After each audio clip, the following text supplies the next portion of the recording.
What's going on, guys? Zuko back with another Dragonflight video. It's kind of a combo. We got some Shadowlands news and some Dragonflight news. We're going to wrap up both.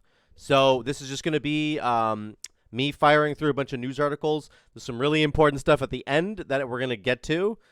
Wink, wink. Check out the title. So, yeah, that did get announced. We're going to get to that in a minute. Don't worry. I do want to go through a couple of other changes first that have happened this week or over the last couple of weeks in the game. And then we'll get to kind of the big news about potential release dates. Okay, so grab your coffee, kick back, and relax. Let's talk about it. So the auction house went global, basically, in this last week. So auction house for everyone. It basically means that your commodities are in a big pool now. They're all together. So you should have seen the prices on commodities drop significantly. So things like eternal crystals, things like flasks and food, things that can stack. So not like, you know, legendary base pieces or those kinds of like pieces of gear that'll be on there. Those are still tied to your realm. But the commodities have gone like global, which is really, really good. It means that things will be cheaper for the people on high pop servers, and it means that things will be more available for the people on low pop servers. So it's all around, it's a huge win for everybody. They do have a big article on it here. I'm not going to go through all of it, though. The auction house did crash like the last couple of days because so many people were using it, but it's back up now. So if you guys have a bunch of commodities like in your bank that have just not been able to sell over the last couple of months, you will be able to sell them now. So get them on the auction house and get them sold. That's all I can say about that. Okay, let's move on here. Some nerfs to the dungeons in Shadowlands Season 4. Lower Karazhan got a significant nerf. This is the first boss fight. It's the Wicket fight, and it's only, it's only if that fight is actually up for the week. Every single week, the fights rotate in terms of that first, like, menagerie, the Opera House fight. So this is the Wicket version of it, and I don't know. I think this one was up last week. Or it's up right now. I haven't been in there. No, this is a new week. So I don't think it's going to be up for this week. So you won't notice this change until like a couple weeks from now probably, but that's fine. These are massive nerfs. This was the 2-target Klee fight with the two ladies, Galadra and Elfira. So again, massive nerfs to everything there. And then this is a massive change here. Attumen the Huntsman no longer casts intangible presence. Excuse me. So that was like the healer mechanic that made everybody potentially have a little spirit above their head, and you had to dispel the correct person or else everybody like died. If you dispelled the wrong person, everybody died. So that was a really annoying mechanic that when they first brought it back here, it was very difficult to see the little spirit. So then they buffed like the size of it so you could see it more clearly, and I actually think that put the mechanic in a very good place. I don't think they had to remove it altogether, but apparently enough people were still having problems with it that they decided to remove it. So that's a massive buff to the Attumen fight. It's going to be a lot easier. Your healer doesn't have to worry about this problem anymore. So that's kind of wild, honestly. But good stuff. Lower Karazhan was one of the tougher keys anyway, so it's good to get that like out of the way. Okay? Now, let's move on to Dragonflight. The rest of these tabs are about Dragonflight. There's some really, really good stuff happening with Dragonflight in general, guys. I want to talk really quickly about all the talent trees that have been changed. There have been a massive number of changes to the talent trees and their iterations. This was everybody's biggest fear, was like, there's not enough time for Blizzard to make these trees, you know, properly, to make them good, to make them fun to play. And that's just not true. They've been iterating every single week over and over again. Different classes getting changes. Hunter receiving, obviously, the biggest changes because it was kind of in the doghouse when it first came out. But just this week, guys, we have had changes to Hunter trees again. DK trees, basically, like the Unholy tree, got completely changed and saved. It looks like it's going to be a lot of fun now. Enhancement tree got changes in the last 2 weeks. The Paladin tree got changes, the ones that just came out. Warlock tuning is happening. Warrior talent tree positions got moved all over the place. And there are massive changes coming to the mage trees, and in particular, the Arcane Mage tree. Now, we're getting some new spells here on the core tree. So this is the heaviest redesign that they've talked about. Let me just go through this really quick. Our goal has been to increase the options by adding new spells, reduce the overall multi-point nodes, cutting all existing 3-point nodes, and improving pathing. That alone is enough to probably save, the mage trees, but the mage trees needed a lot of work, especially arcane and then the class tree as well. So we've also been looking to reduce the number of nodes that may feel required. Cone of Cold will be moving to baseline to improve the base kit and remove dependency issues. So then they give you some examples of what they're bringing. There's the Fire, Frost, and the Arcane tree. So you can see there's buffs to here. You can go read these yourself. What I want to focus on really is that the Arcane tree got some absolutely ridiculous amounts of changes. So basically what we're talking about is huge quality of life changes, reducing to max 1 rank down from 2, 1 rank down from 2. So it only costs 1 point now to get Bombardment and Arcane Echo. Arcane Surge now grants a burst of mana, so the player can immediately start casting Arcane Blast. Very good. Arcane Orb got moved way up the tree. It's now available before the first gate. So it's like a core part of your kit now. That's what they're saying. This is a core spell for Arcane, which is very cool. Rule of Threes is now a choice node with Arcane Familiar. This was the same as it is on live right now. That is a choice in Shadowlands Talents. Evocation got cut to 90 seconds, down from 120, and improved evocation, which reduced the cooldown of evocation, has been cut. That's a massive change. That means that they took a 2-talent node and just consolidated it into 1, and have also removed that second one, and now they're going to have to replace that improved evocation talent with something else, something way cooler, something that's actually fun, not just reducing your cooldown. Siphon Storm converted into a single node. There we go. Was a choice node with improved evocation. Charged Orb now available after unlocking the first gate, which is really nice. Nether Tempest position on the tree has been moved towards the center. As a choice node with reverberate, connecting from Mana Adept. There's a bunch of stuff they're doing with Conjure Mana Gem as well, which people didn't like seeing this come back in this way, but now they're making it into a good spell again. Now restores 25% mana up from 10. Now grants 5% spell power for 10 seconds baseline. Insane changes. Really, really good stuff. 25% mana is significant. Now grants up to 2 stacks of clear casting when you consume a mana gem. So you can choose when you want to get that buff. Like if you just need the mana, fair enough. But if you want to line it up with other cooldowns so that you get those 2 stacks of clear casting, that would also be kind of cool. Okay? Lots of really good stuff for Arcane. Arcane was the absolute sore thumb that was sticking out for Mage. The other trees needed a little bit of help, but like Fire was really good, and then Frost needed a little bit of help, but Arcane was just in the dumpster. So they completely have fixed all this now, and again, they are continuing to iterate on all of these classes that I mentioned. DK, Hunter, Paladin, Warlock, Warrior, and Enhancement Shaman. They are working on all of those guys. So they are working on them. Don't worry about it. Don't panic. They've got lots of time. Okay. Here's some really cool stuff that's coming in Dragonflight. So we are getting invasions back again, just like we had in Legion. And they're really putting a big emphasis on your ability to farm outdoor content as a way to get some starter level gear and for it to be a significant upgrade to whatever you have right now. So typically when we get into an expansion, like when you got into Shadowlands, you would have had all your purple gear from Battle for Azeroth.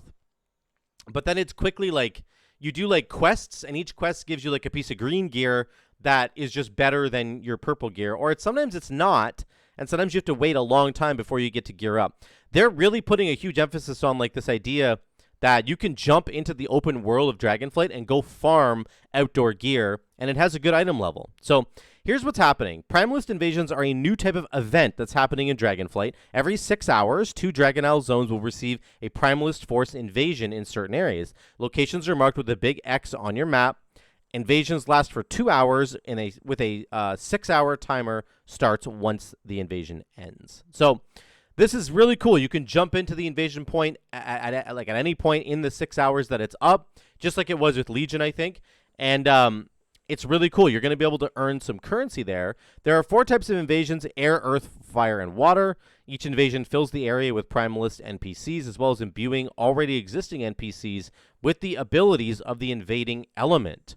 So it's going to actually change the environment of these areas, which is very, very cool. That's something that I've wanted for a long time, where an event actually feels like something is happening, right? It's not just that, like, enemies are here. So they did this pretty good with Legion, where the Legion invasions turned everything green and there's fell stuff everywhere, but this feels a little bit more natural, and hopefully they'll do a bit better job of, like, making it look like the invasion is there. What do you get for doing these invasions? You get Elemental Overflow gear. The first set of gear comes from Elemental Overflow, a currency obtained from grinding, yes, grinding, Primalist Invasion mobs. There is no limit to how much Elemental Overload you can farm from invasions, besides the time limit on the invasions themselves. So you can literally go into one of these invasions, guys, and for the full, like, 6 hours, you can just farm, or sorry, for the full 2 hours that they're up, you can just farm it for, like, keep going, go kill rares, whatever's popping up, you just go kill it. And you keep getting more of this Elemental Overflow, and you can turn that overflow currency into gear. You've got bracers, belts, cloaks, shoulder, boots, gloves, helms, legs, chest, and weapons. You've got everything. Literally an entire set of gear, and it'll look really cool. It's going to look like this blue stuff here, which is, like, in my mind, this stuff looks amazing. This is, like, almost as good as tier sets in some cases. It's really, really cool. So you can jump into Dragonflight and essentially just go and do this outdoor content. If you don't want to do Mythic Plus, if you don't want to do raiding right away, maybe you don't even want to do it at all, you can go get your gear right here. And it's going to be decent for, like, a starter set as you get going. You can also, from these invasions, farm Storm Sigils, which is a kind of rare currency that's obtained from the invasion mobs. It's far more limited. You can only obtain them once per invasion per week.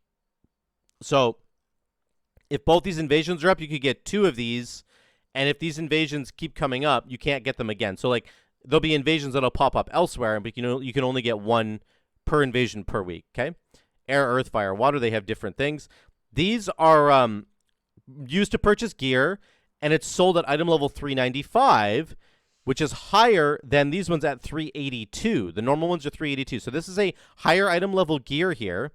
It's noticeable in that it's just 3 item levels below the currently known eye level for normal Vault of the Incarnates, which is the first raid in Dragonflight. So you can essentially go out into the outdoor world and farm this content, get yourself a bunch of 382 gear, and then also maybe get 1 395 piece or maybe 2, and you'll only be 3 eye levels below the normal raid gear, which is really cool with these Storm Sigil items. So again, more ways to gear your character outside of raid and Mythic Plus. I think that's a positive. It's a very good direction for the game to go. Here's what they look like. I think they actually look incredible. This is the male one for my shaman. I think the plate one probably looks the coolest because it gets the fire. I don't know why they get the fire, but anyway. It all looks really good. The weapons actually look sick. Like, look at the glaives there. The gun looks really cool. There's a wand. The shield looks so cool. I want this shield already. The polearm looks really, really good. So, guys, it's looking good, and this is a really good system that they're adding to the game. Invasions, you can buy gear. On top of that, you can go do the same thing for PvP gear. So you can obtain bloody tokens. The gear is purchased using bloody tokens, a new currency awarded for doing PvP activities in the Dragon Isles. So, like, war mode stuff and PvP quests. Currently, the only known way of obtaining bloody tokens is by completing PvP world quests, but more activities that award bloody tokens will be added in the future. So they're talking about, like, probably just doing war mode stuff. There'll probably be a quest for war mode, like all the normal stuff that we've seen. And again, you can get this bloody currency, which is then used to buy 389 eye level gear, which is the exact same. It's actually, sorry, higher than both of these. It's higher than the Elemental Overflow gear and the Storm Sigil gear. This is 382. Storm Sigil is 395. This is 89. So it's just in between them. Sorry. It's just above the regular sort of PvE stuff, and it's just below the Storm Sigil gear. So it's right in the middle there. Very, very good. Also, this has a tier set bonus. So you get versatility by 131. When you're stunned, you get a big shield. And killing an enemy player grants you versatility and movement speed. So very, very cool. And then it looks yellow instead of blue. It's the same, like, set design, it's just yellow instead of blue. I think this is cool. It gives PvP players an option to do more out in the open world, so they don't have to be going and doing arenas or big battlegrounds, just like we don't have to do Mythic Plus or Raid. Blizzard is definitely doubling down on the ability for us to go and acquire gear in the open world, and it looks like they have learned from the mistakes they made in the latest zone with the currency that we couldn't trade to any of our people in Zereth Mortis in the sand area. I forget what it's called now, but you could get essentially an outdoor world currency that was trying to accomplish this, but it was really, really bad. It just didn't do the same win, and you couldn't trade it amongst your players. This stuff you can farm like indefinitely. You can just go farm this stuff as it pops up and go out there and just have fun in the open world. I love that. I think that's a really, really good idea. Okay, let's move on to the final piece here. This is just for, a disclaimer. This is sort of an unconfirmed. This is a leak. It's not 100% that this is going to be accurate. However, of course, what we have seen on this list already has been partially confirmed. So, for example, the WoW Classic pre-patch and pre-sale on August 30th has in fact happened and was announced like the day after this leak came out. So this gives it a lot of credibility. So the Wrath of the Lich King, there's the road ahead. They're telling you pre-patch is on August 30th. Well, would you look at that? Pre-patch was leaked here to be on August 30th. So that's not the only reason why I think this is credible, but there are lots of other reasons. I think that, first of all, what this tells us is that on October 25th, WoW's pre-patch is going to drop, which is insane. That is only, let me look at my calendar here, 1 week, 2, 3, 4, 5, 6, 7, 8. It's about 8 weeks, maybe 9 weeks away from right now. That's it, guys. We're like 2 months away from Dragonflight going live. Now, why do I think that this is possibly true? What gives us sort of credibility? Well, first of all, the Wrath of the Lich King stuff coming out the very next day, they were absolutely correct about that, so that gives us some credibility. On top of that, the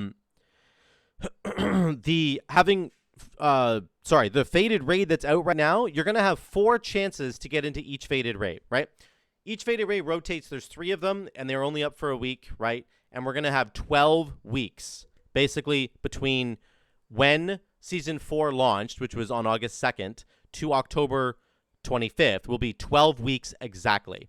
So that is how long I believe Shadowlands Season 4 is going to be. It's going to be those 12 weeks. This is what we suspected, and this is what's going to be happening. You're going to have 12 weeks of Shadowlands Season 4, and then the pre-patch will go live, and you'll get to mess around with the new Drakthir. You're going to get to try all the new talent trees, and you're going to get to do that until November 28th, which is the global launch for Dragonflight. So November 28th, guys, we were thinking when they announced that it would be no later than December 31st, everybody thought, okay, it's going to be on December 31st. But no, they're saying now it's going to be November 28th, a whole month before that.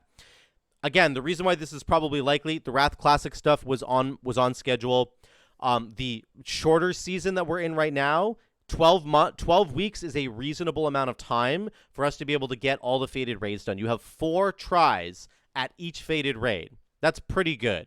That's more than enough time to get AOTC. It's probably more than enough time for the Mythic guys to go back and do it because we've done all these raids before, right?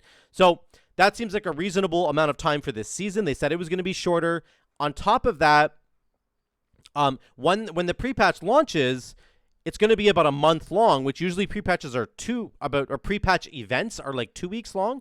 If this is a month long, that actually makes sense because we're getting a brand new talent tree system that we're going to want to mess around with for a long time, and we're getting a brand new race and class, Drakthir, the Drakthir Evokers. So we're going to have to mess around with those as well and get a really good feeling for what's going on. On top of that, in one of my news videos earlier, I announced that you could see that they created Torghast powers and conduits, and they created like covenant abilities for the Drakthir, just so that we could mess around with them for like a long period of time, i.e. a month, before the actual game in Dragonflight drops when we're not going to have covenants anymore. So all these ideas, all these reasons make me believe firmly that this stuff is going to happen on this timetable. And I think, again, the other encouraging sign here is that the talent trees have been getting changed over and over and over again. They've been progressing so well on all the changes that are needed. They've been just pushing really hard, guys, getting all those changes out. Again, the Hunter tree, the DK tree, just this week alone,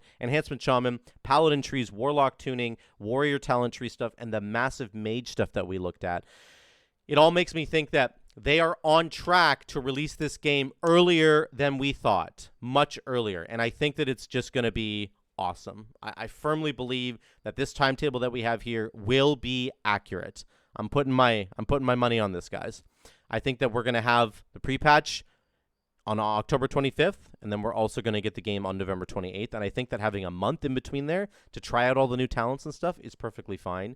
They are going to have this game ready to go by October 25th. I truly believe that. So that's it, guys. Let me know what you guys think in the comments down below. Drop a like and subscribe if you haven't already. Remember, I'm doing this special announcement on all my videos right now.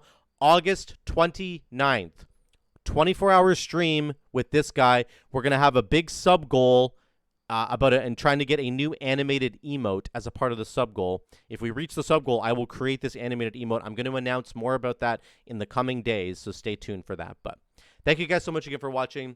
I love you all. I'll see you in the next one.